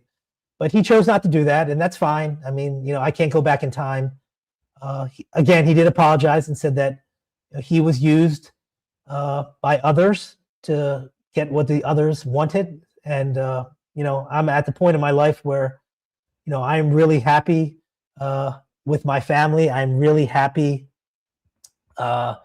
with this podcast, Between the Tackles. You can find it on Instagram and TikTok and YouTube with my co-host, Eric Burgess. And I'm using the contacts that I had, general managers, players, coaches, members of the media, to talk about the NFL and various NFL issues. But, in terms of what my relationship with Joe Douglas is, it's unfortunate. Joe and I had a good relationship when he got the job. And what I've learned about life is that you can't control what other people do or say about you. And frankly, you shouldn't worry about what people you don't know or don't respect say about you. But I am very happy that Joe and I had an opportunity to get together after he was no longer with the Jets, and to hear him say what he said, was something that I think I needed. What was like the misconception or the biggest issue that is out there that you like could push back on? Because again, yeah, I don't. I'll be perfectly honest with you. I don't like. I learned pushing back against anonymous people, people that are out there. I'm a good reporter. I've always been a good reporter. I've always been an ethical reporter. I have been very thorough, and I have great relationships with virtually everybody that I've covered in my career. And I think that there are people in the Jet organization who, instead of taking accountability for the mistakes that they made, decided to, do some unconscionable things to a person who was chronicling those mistakes instead of actually taking ownership of their mistakes. And, I don't live my life that way. Certain things that were said or done to me, as I said, are unconscionable, really awful things. And, I'm at a point in my life where, I'm happy, and I could sit here and try to, fight back every rumor, every fabrication, every distortion that was out there. And I don't need to do that because I know who I am. And I know, again, I have always behaved in a professional, ethical manner as a reporter. And I always did what I could to peel back the curtain within the Jet organization, good, bad, or ugly. And it's not within my control how other people who essentially cannot accept accountability for their actions, I can't control how they behave or what they say. it sounds like, I want to put words in your mouth, you're talking about at the ownership level, team president, this IRA figure that's been mentioned. Like, people just think Jets, oh, Woody, and then the coach and GM, but a lot more behind the scenes with the people in the organization. Oh yeah. Look, and everything starts with the acting owner at the time, Christopher Johnson. Everything starts with him, and some of the other people you just mentioned are also a part of it. Handful of people, and I think we've mentioned not everyone, but we've mentioned a few of them for sure. Yeah. Are you surprised that Woody came back and is involved again, and Chris is kind of taking a back seat, or how involved is Chris to this day? Like, what is true about who's actually day to day running the Jets at this point? Because a lot of people saw Woody Johnson show up to the owners' meetings this fall in a Crystal Palace hat. I know that bothered a lot of Jet fans. He bought that soccer team, but he's the one who spoke. But Chris is also the one in the locker room after they won the game against Cincinnati. Woody wasn't there that day. That was after Woody had the asinine comments about Fields. So, like, what is really the truth here in 2026? Who's running the Jets day to day? Yeah, they're both involved. I would say in the first 15 years, really through Rex, Christopher Johnson took a backseat. Wasn't really involved. That was primarily a Woody Johnson production. But since both of them are involved now, percentage ownership stake is pretty much all Woody. But in terms of involvement and being in the know, both brothers are involved. I would say Woody always wants to be liked. Woody is not somebody who plays any kind of media games in terms of leaking information to get favorable coverage, anything like that. Woody's never been like that. The same cannot be said about his brother. Interesting. Couple questions for you from the chat here that I'm seeing. Jake Brown wants to know, how does it feel that you're forever the GOAT of the Jets beat? Yeah, look, I appreciate the kind words. What I will say is that a lot of people work hard on the beat. We talked about Rich Cimini earlier. I have the utmost respect for Rich. Rich and I didn't always agree 100% of the time. What I would say to that is, like, do you agree with anyone in life 100% of the time? No. But look, I got a lot of respect for Rich Cimini. I have a lot of respect for a lot of people that cover that beat. Dennis Waszak is one of the genuinely nicest human beings that you will ever cover. He's covered the Jets for the Associated Press for, I don't know, 20 years, whatever it is. And there are others, and people who aren't covering the team anymore who did when I was there. It's a hard job. What I would say is that, I think there are a few people that do just a tremendous job, and you can get all the Jet information that you want day to day if you follow them. Very competitive. It's a very competitive place. New York is a very competitive place in all walks of life. I don't think covering a sports team is any different, but I do appreciate the kind words. I wanted to report good, bad, and ugly. I didn't grow up a Jet fan. I didn't grow up a Jet hater. I grew up a fan of an NFC team, so it's not as if I had any kind of, skin in the game. I just wanted to be honest with people, and people who were interested in the inner workings of the organization, I think, got a pretty good view into that if they read my stuff or saw me on TV at the time.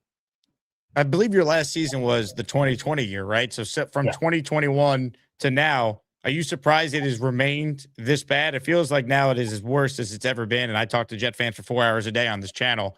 I can't remember a time worse. So you tell me.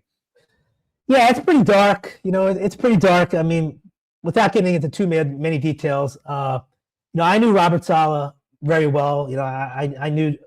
I've known him since he was a position coach with the Jaguars, which goes back, 15 some odd years. Tough spot for him. I think he made his fair share of mistakes. I hope he learns, frankly, in Tennessee from the mistakes that he made. Much like I talked about hoping that Aaron Glenn learns from his first year. I hope that, Robert Saleh learns from the years that he was with the Jets. And I think he will. I think, coaches second time around typically are better. You saw, Todd Bowles has had much more success in Tampa than he did with the Jets. So, is it dire? I don't know. I think Darren Muji's done a good job. He's been on the job for a short amount of time. I think he's positioned the Jets, at least on paper, to really build something over the next 2 years. I know Jets fans don't want to hear, 2026 is going to be a throwaway year, so get ready for year 16 of missing the playoffs. I know they don't want to hear that. It's frustrating, right? It's annoying, frankly. And there's no guarantee that after this 2-year period with all these draft picks that they're going to be significantly better. It comes down to quarterback, right? I mean, Douglas, for all his faults, he hit on a lot of first-round picks. They screwed up the Zach Wilson pick as bad as you could screw up a pick, and that they're still paying the consequences for that. Yeah, look, I think what's annoying for Jet fans, just to circle back on that for a second, is that you had the guy in the building. You could have drafted a perennial Pro Bowl left tackle in Penei Sewell. You could have drafted arguably the best wide receiver in football in Jamar Chase. And, oh, by the way, if you drafted Penei Sewell, you don't know if your draft positioning would have been the same subsequent years. I understand all that, but you did have another opportunity to draft a dynamic superstar wide receiver in JSN. You didn't even have a first-round grade on him. You took Will McDonald. So the opportunities were there for Muji's predecessor to really make some significant differences to help this team, and it didn't happen. So, but that's in the past. You can't go back. If you look at Muji's position now, with the picks this year, the picks next year, there is a real chance, and free agency, by the way, they've got a boatload of space. How much cash they're actually going to spend, ask Ira, who knows, but they have an opportunity here, a 2-year window to really set a foundation that could be beneficial down the road. The X factor, Jake, as I'm sure you have talked about ad nauseum, is Aaron Glenn the right guy to make it happen? Is he? It's a fair question to ask. Do you cut ties with him? What I'll ask you, you know this team better than anybody. They've got 3 wins. Let's say, for argument's sake, they make a leap to 7 wins. That's more than twice as many wins. That's clear progress. But then you're in a position, does that mean that you keep Glenn? Because you're not going to be in position to draft a quarterback high unless you get rid of some of your assets, unless you trade up. And you still don't even know if that's possible because you don't know who's going to be picking first, second, and third. Maybe those are quarterback needy teams that are not going to trade, for you to go up and get a quarterback. So I just think it's a precarious and interesting position as someone on the outside looking in, not as a Jet fan. They've got these picks. They can make strides, but will they make too many strides in 2026 to hamper their long-term growth? Well, that to me is where coaching matters, right? Because Sean Payton took over a team that had no obvious path to a quarterback. Bo Nix was the 5th guy taken at pick 15, and they're in the AFC Championship in his second year with Nix, 3rd year overall. They made the playoffs when Nix was a rookie. Like, to me, like you'll know good coaching when you see it. So if like Adam Gase won 7 games his first year too, they started 1-7 and then beat a bunch of backup quarterbacks to go. You were on the beat then. So like I got to see what it looks like. But if they win 7 games, see you later. I got 3 first-round picks, and I know it might be tough to get a quote-unquote, top-of-the-line coach, but I could find an offensive coach for my young quarterback I'm taking. And, again, you have the 3 picks, and if you have to move up, it's unfortunate, but you need a quarterback. So I think we got to see what it looks like to answer your question. And I do wonder this, because when I was down at the Senior Bowl and I was talking to people even last week in San Fran at Radio Row, people around football, coaching agents, et cetera. You talk about Glenn, it's like disaster, shocked he wasn't fired, all that. You talk to anyone about Darren Muji, though, it's a way different answer. You have contacts all around the league. Is that the sense you get, that Muji is at least thought of in a positive way, where maybe there's a path where he's here and he's a part of a coach search, and if Glenn can't figure it out, Glenn wouldn't be? Yeah, what I would say is that if, for whatever reason, they do move on from Aaron Glenn during the season, after the season, Darren Muji will be part of the hiring process for the next head coach. You don't think they'd clean house? Like no, they're not. They're not doing that. I mean, something obviously can change between now and the end of the year. A million variables could happen, but as we stand right now on February 13th, no, that's not their thinking. Their thinking is not to get a new general manager and a new head coach. Their thinking is it a money thing? Is it because they'd have to pay? Well, it's part of it. Yeah, I mean, for the coach, for example, and you talk to people down the Senior Bowl and they're surprised that Glenn is back. When Glenn signed a 5-year deal, Woody Johnson would never pay a head coach 4 years, while he's not the head coach. Axelrod would never sign off on that. I think Woody would agree with that. That's not how they do things. Now, they've gotten trapped in certain instances where they've given guys extensions and they had to fire him. McCagnon's a good example of that with Christopher Johnson. But with 3 years left, if 2026 year 2 is a disaster under Glenn, then they would have to bite the bullet and pay the 3 years off. But paying 4 years off a non-starter, it was a non-starter. It was just not in their thinking. It was never in their thinking. You can say that's flawed thinking, and I think it's fair to say that, but I'm just telling you what their MO is. I mean, that's how they operate. Is money a factor for Muji?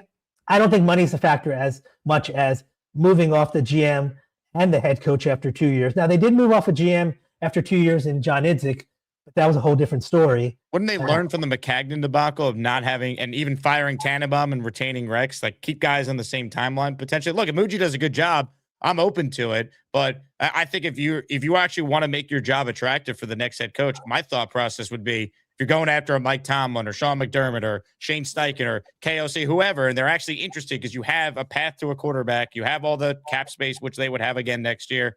Like, to me, if that guy could bring in his personnel guy he wants to work with, there's like a way to basically make the job more attractive. That's what a Tomlin wants, instead of Muji having to stick around.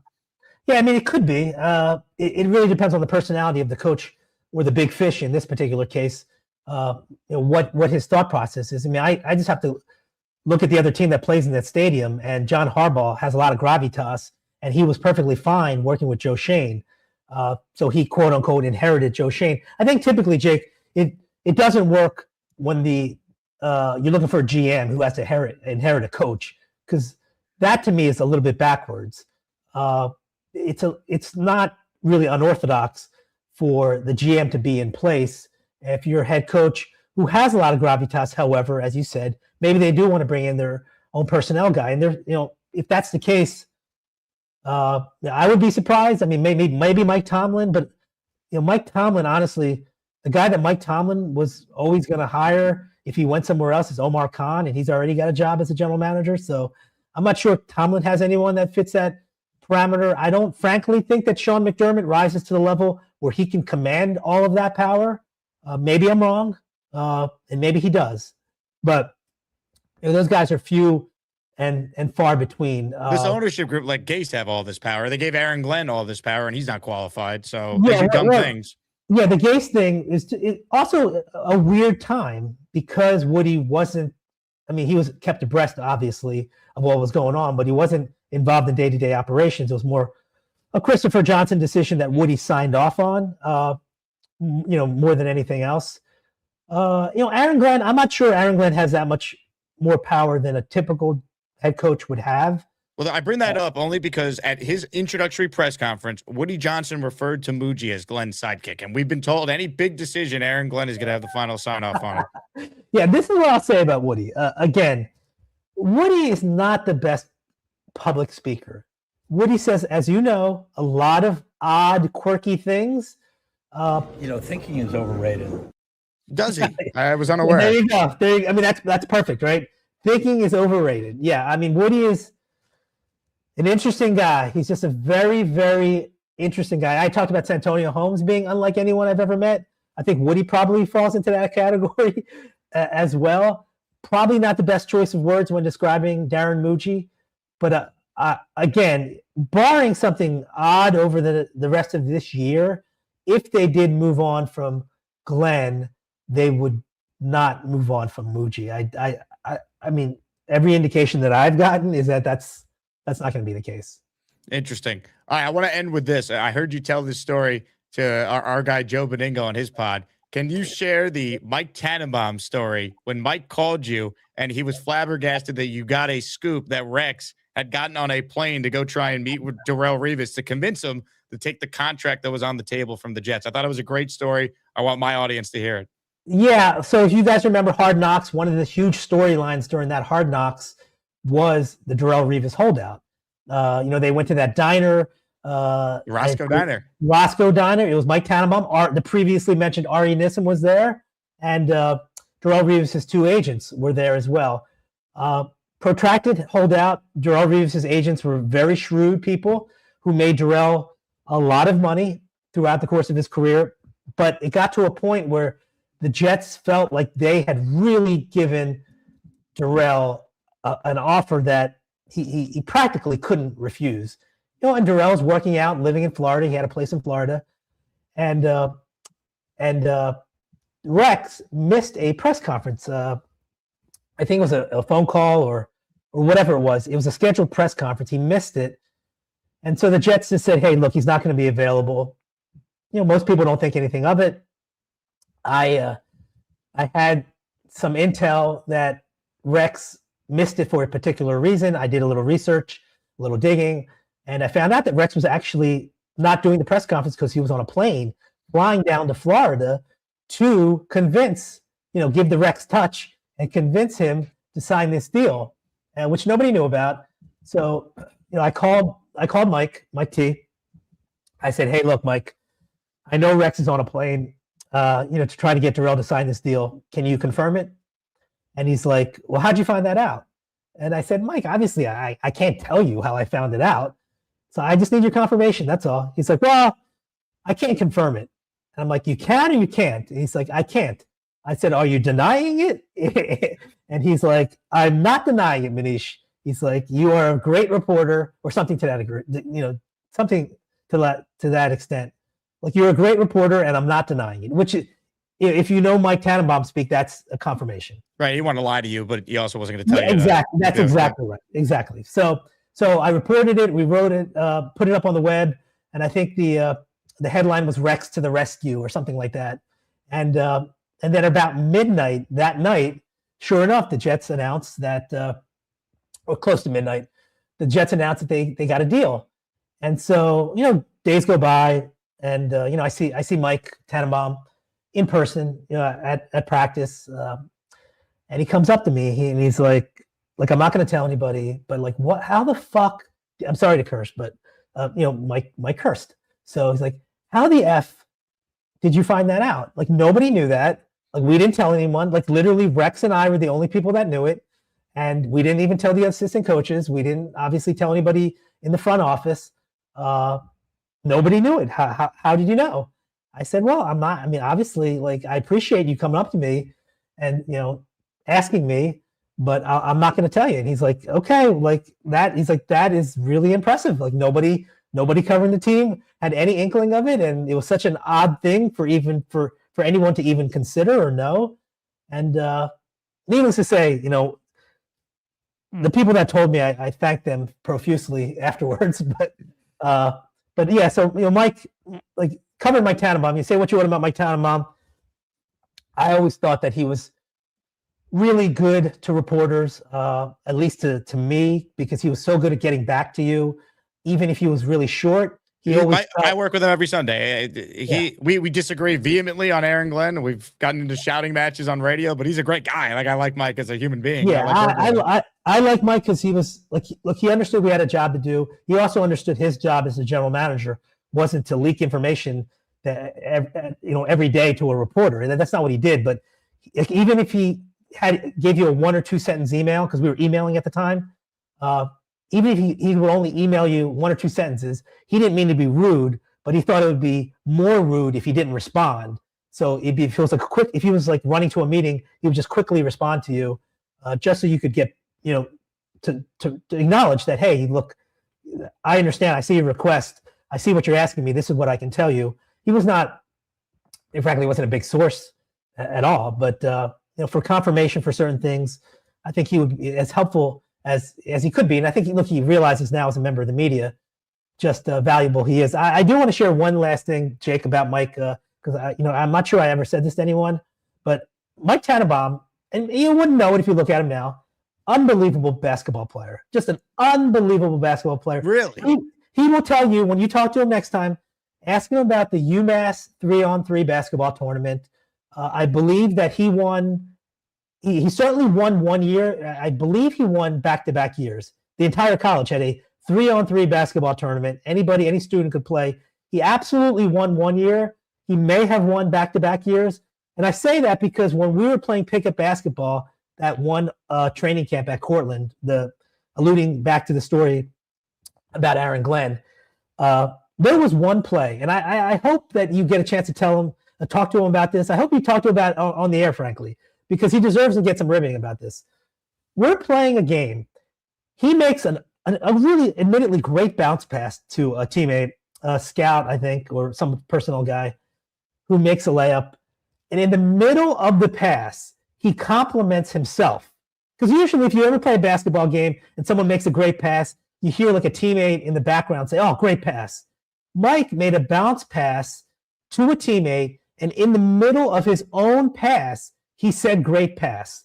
He basically gave himself a pat on the back in the middle of a play, which in all the years I played pickup basketball, and I've played for 35, 40 years of pickup basketball, I've never heard anybody basically give a shout out to himself in the middle of a play. That's a great story. Perfect way to end it. Manish, great to get you on. Appreciate your perspective. Fun to go down memory lane and talk about some of the crazy things that have happened to this franchise. We'll get you on again soon, but plug the pod on the way out, Between the Tackles. People can check it out where? You can check it out on YouTube, Between the Tackles. We're also on Instagram and TikTok, Tackles Pod. My co-host and I, Eric Burgess, talk to people across the NFL, GMs, coaches, players, reporters, to get their perspectives on various issues across the league. Love it. Everyone go check it out. You guys going to talk some Jets on there, or you got anything on the Jets this offseason with the 4 picks? Yeah, we do. We do. I don't want to give it away, but we will have at least 2 relatively big names in the Jets universe talking about specific things related to the team. Yeah. Love it. Well, Manish, appreciate you hopping on. Great to catch up, and we'll do it again soon, I'm sure. Thanks, Jake. Take care. Manish Mehta joining us, former Jets reporter, of course, for many years with the Daily News, now the host of Between the Tackles. Got some super chats I definitely want to get caught up on. Also want to remind people, this is your last show to enter for the signed Jets prizes. I'm going to raffle away coming up in just a little bit. Appreciate Manish Mehta's time. He was awesome. Good stuff. Good insight on the state of the franchise. But at the end of the show, we got a Sack Exchange signed jersey, a Rivas signed helmet, and a Nick Mangold signed jersey. So check it out. If you want in, get the membership like our guy Sean Horton did. He is in the Asmaniac raffle for 1. All right. Conversation was flowing with Manish, so we couldn't get to all of them during the show, but we'll get caught up on them right now. Shooter in the raffle for 2. Earlier he wrote, I caught the second show last night. Holy hell, that escalated quickly. It really got out of hand. Ron Burgundy. If you missed the second show yesterday, all I'm going to say is, wow. It's going to be some off season. And As Maniac Madness is approaching, it's going to be some tournament. Bill Fawn says, you're the man, Manish. Truth teller. Enjoyed your recent tour. Joe B, Nick on Spaces. Now King Asman. LOL, signed up for your pod. Also need more truth tellers like you and Jake. Bill, that's awesome. I'll make sure I relay this comment to Manish. Kath writes in, just can't wait for a new veteran QB. Who's the veteran QB going to be? Cousins, Carr, Brissett, Mariota, Trubisky, Garoppolo. I mean, you can come up with 30 names if you really wanted to. Gino. It's crazy. Again, shout out to you, JYB. Really appreciate the super chat. We acknowledged it earlier. Joe the Jet says we will never be good. Thanks to Woody. Well, that's why I wanted to, have the conversation with Manish, because there's been moments where the Jets have been good with Woody. It's been a while, though. They do need the quarterback. But again, I don't buy it that, they could never get a top candidate. That's why I pushed back on that one comment that Manish made, because Saleh was considered the top candidate at the time. So was Bowles. You pay the guy, and they have the good, they're taking over a decent situation, they'll come. And you know what? The Jets don't always need the top candidate. The top candidate's not always the best hire. They just need someone who's a fundamentally good coach that's focused on things that matter, preferably an offensive guy. If you're going to coach up a young quarterback. Again, Adam Gase, the second they hired Gase, it was over for Sam Darnold ever working out with the Jets. Paolo says an NFL without tanking is a better NFL, must fix. I just don't know how you fix it, though, Paolo. Roster Dread in the house, in the raffle for 2. Tate, Lemon, Tyson at pick 2. Tate, Lemon, or Tyson. I don't know if they're going to go receiver that high, Ross. It feels like it's going to be a defensive player. Now, would I hate it if they took a receiver at 2? Me personally, no, I wouldn't, but I know Jet fans would. Tyrone says, great story. Manish really enjoyed it. They should have won the Super Bowl in 2010. It's like my spirit is still sitting in the chair in front of my TV when Antonio Brown caught that ball. Yeah, I fell to my knees. I was devastated. If they got the ball back, Tyrone, they were winning the game. And imagine that path the Jets would have went through. Peyton Manning, Tom Brady, Ben Roethlisberger, all in their primes, and then they would have faced Aaron Rodgers in the Super Bowl.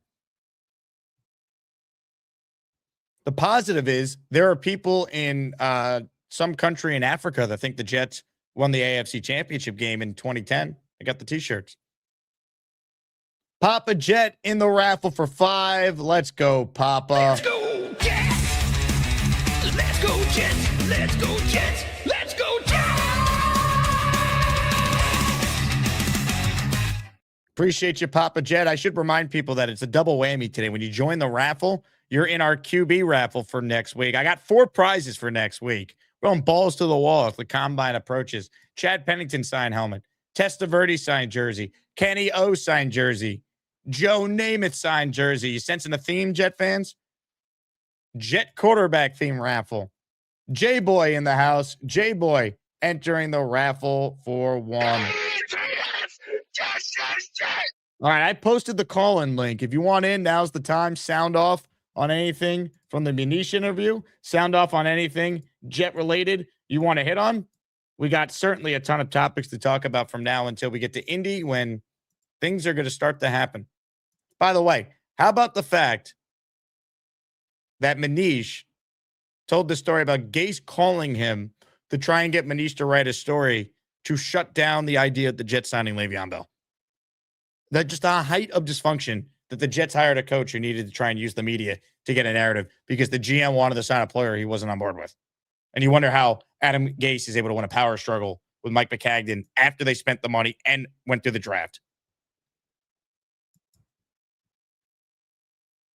Nick Shine says, it's been so long since we've been to the playoffs. Those kids who got those shirts are now adults and their village has working water. Oh, man. Pain. NYJ says, still haven't rewatched the 2010 AFC title game. I can't watch it. If there's like a clip that I see that comes up on my feed, I can't do it.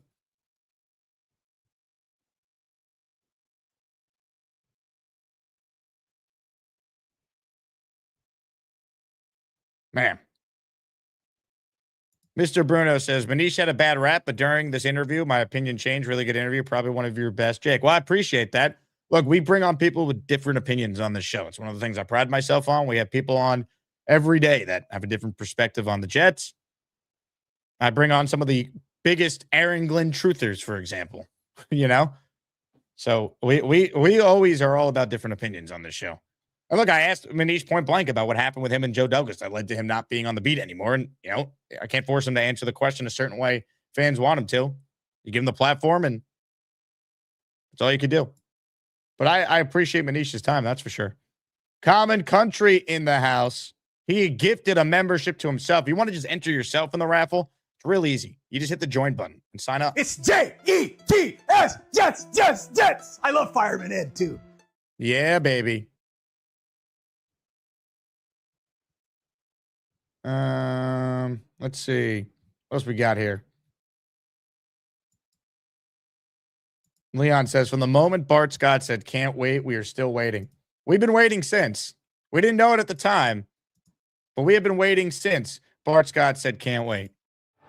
To all the non-believers. How did that? To all the non-believers. Anybody can be beat. We're pissed off. People gave us no chance, like we barely made it in playoffs. We're a good football team.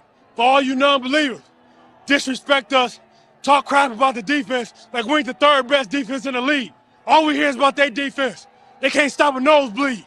25th in the league, and we the one to get disrespected. Congratulations. See you in Pittsburgh. Can't wait.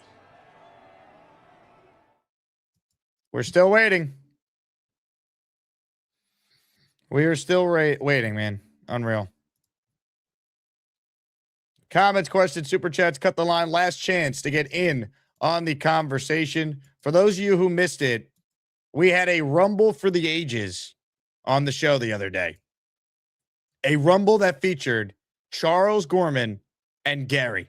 If you missed it, buckle up. Charles said that because he's a Catholic, he wanted to stay a virgin until he got married. But now he wants to get the flower. Like, do you want to have sex with a girl you never met? Or do you want to stay a virgin until you're married? But this shouldn't surprise us because he flip-flopped on the Jets. If he's not a Jets fan, then going to the comic book convention over watching the Jets would make sense. That's a little gay, I'll be honest. We're not even convinced that there was a comic book convention opposite the Jets. Harry, fuck you, goodbye. You see, he's emotional like a woman. He has no testosterone. He can't have a conversation like a man. He's too emotional. Charles, what's wrong? Gary cares more about people being gay than worrying about himself. Holy, I can't believe it. What the?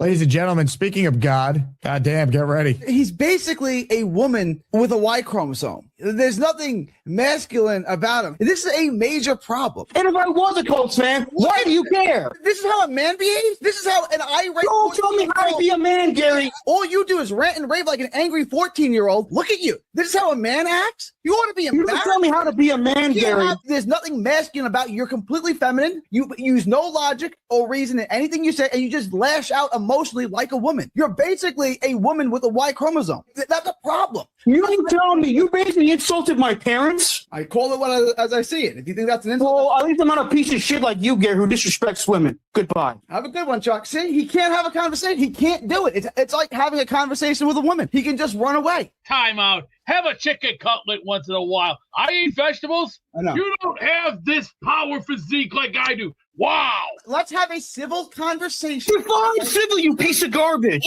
I can be angry when I want to be. You insulted my family. Look at this. It's a woman. You weren't raised properly. Yes. I was raised properly, you piece of shit. This is what your parents produced. So fuck yourself, Gary. Look at you. Gentlemen, Jesus. He disrespected my family, and he's a sexist. Oh, vegetables kill people. I've been eating vegetables since I was a child. Having a conversation with Gary's like talking to a fucking brick wall.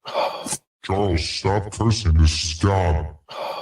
You don't want to end up in hell with Gary. You just sit there and have to watch 2025 highlights of the Jets season on a loop. And I'm telling you, it's not fun. It's nice to see you laugh, Charles. Look at how feminized he is. He's sitting there playing a victim. It's pathetic. They called me names. The pretty girls called me fat and ugly. Bro, shut up. What's a phobia? It's a medical diagnosis. What you're saying is that I was medically diagnosed with an earwax. Oh my God. Look up homophobe.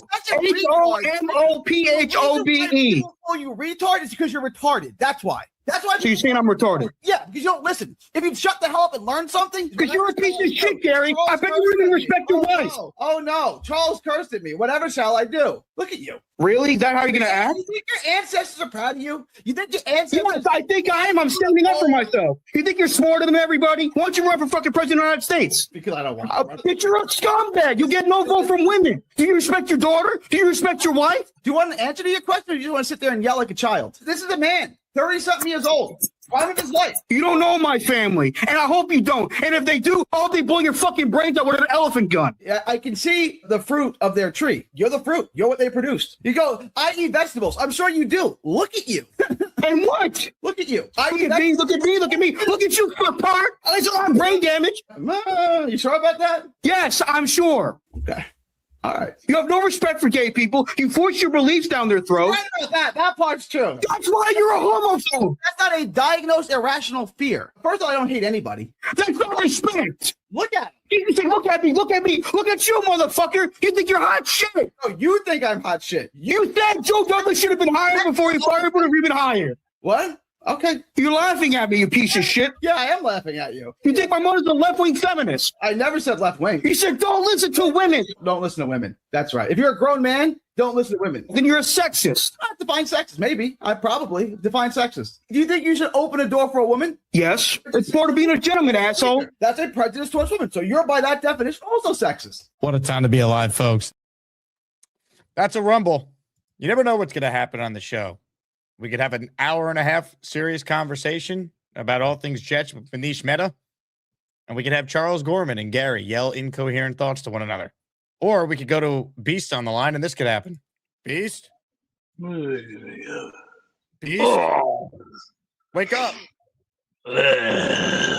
You all think this is a joke to you. Sure, I don't have a daughter right now because she's turned out to be an asshole. And then AI God all of a sudden? I don't think so, Pally. I've worked for 3 companies, AAW, APW, and BCW. What part of the planet are you on? Playtime is over. Playtime is over. All right, it's almost raffle time. Ladies and gentlemen, we got an awesome slew of prizes. Nick Mangold signed jersey, Darrelle Rivas signed jersey, and a jersey by each member of the New York Sack Exchange. Are we ready to spin the wheel of champions? Well, if you're not ready, too bad, because I'm ready.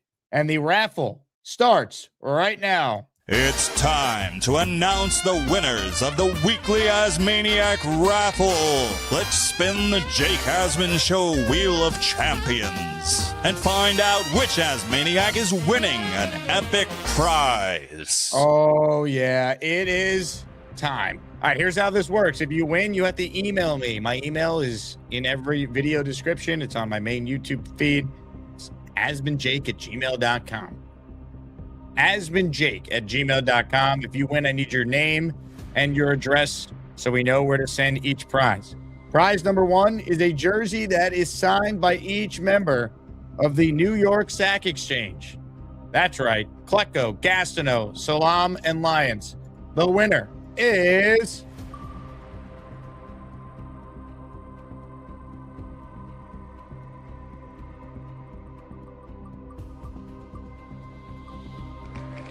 Gary. Now I got to verify which Gary, but I believe that's Nut Job Gary that just won. Gary 3D Boxing. It is indeed Gary 3D Boxing. How about that? Gary got some raffle tickets this week because we rewarded people who called in, a little listener appreciation. So Gary, Charles Gorman won't be pleased, but you won the prize. Fair and square. Email me and I'll get it sent out to you this week. All right. Prize number 2 in our weekly raffle series. It's a signed helmet by the great Darrelle Rivas. Ladies and gentlemen, we spin the wheel again. Remember, you can only win once per raffle. Here we go. The winner is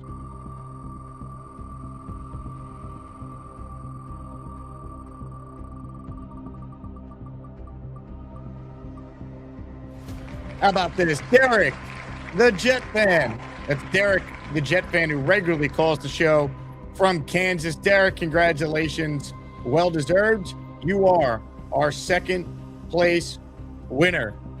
If you want to call a signed Darrelle Rivas helmet, second place. I know I certainly wouldn't. It's a great prize. But we got one last prize, the granddaddy of them all, if you will. A signed jersey by the late, great Nick Mangold. Ladies and gentlemen, one last spin in our weekly raffle series. Shuffle the names, and here we go. The winner of the Mangold autographed jersey is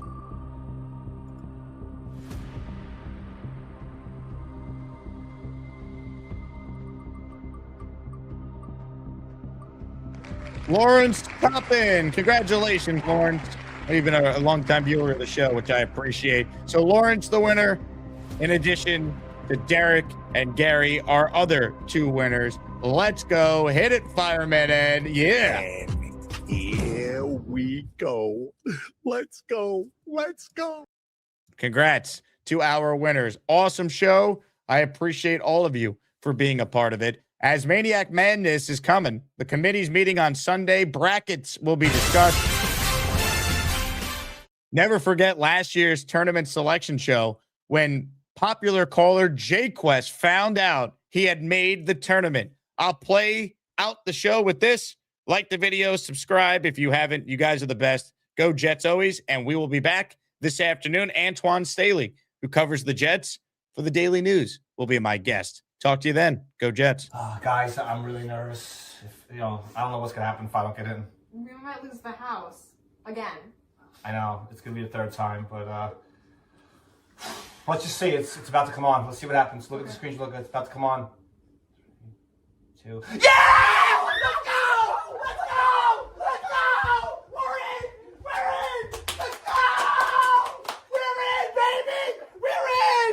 Woo! We're not losing the house! Yeah, Jake! Oh, hi. Jake wants me to ask you to click on the like button. That's right, Lane. And if they don't subscribe to the Jake Asman Show, this team may never win another game. Let's go, Jets!